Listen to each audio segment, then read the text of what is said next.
Page 29. 2. Listening and speaking. Favorite proverbs. C. Match each proverb above with a similar English proverb below. Write the numbers. Then listen again as someone comments on each proverb and check your answers. 1. I think I've been driving my family crazy lately. Ever since I was given that big promotion at work, I have all these new problems to deal with. And every night I come home totally worried and start complaining to everyone. And my grandmother always says to me, "If you're afraid of the wolves, don't go into the woods."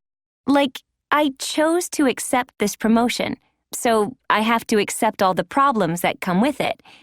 So that's become one of my favorite proverbs. I think it's partly because my grandmother is from Russia, and it says something about her culture. You know, she grew up near a forest, where there was a lot of danger. It sounds like your grandmother wants you to be a little tougher.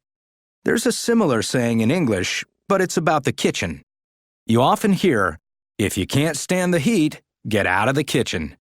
That's what people say at the office whenever anybody complains about all the pressure.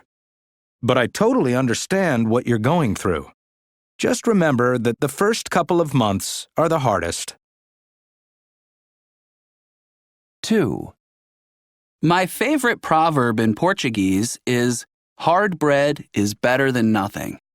I like it because it reminds me that when times are bad, you have to be grateful for the little that you have.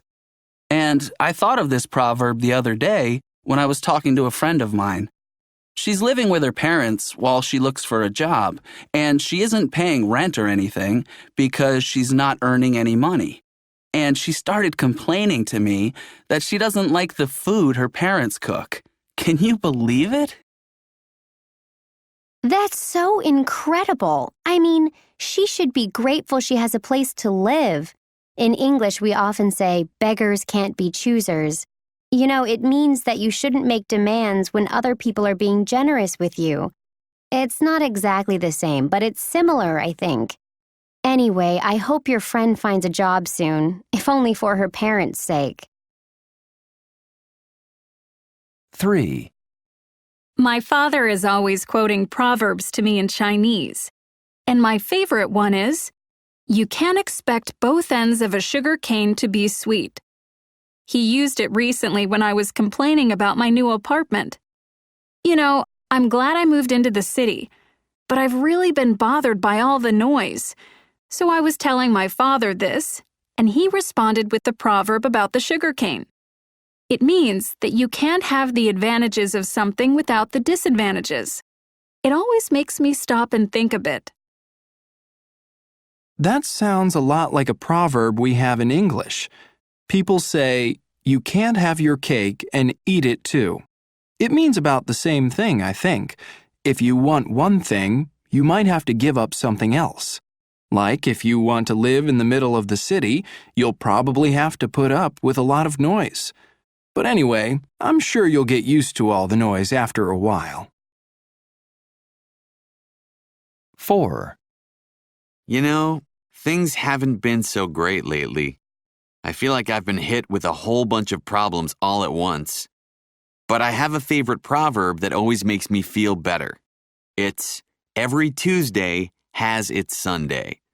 That's what we say in Spanish to cheer people up. You know, it means there are always going to be some bad days, but there are going to be good days too. You just have to be patient. In English, there's a proverb that's kind of like that. It's, "Every cloud has a silver lining." What it means literally is that some sun shines through every cloud. So it means that there's always hope even in the darkest times. People say it whenever a friend is going through a difficult time. You know, to point out that something good often comes out of a bad situation. So, I hope that'll be true for you, too.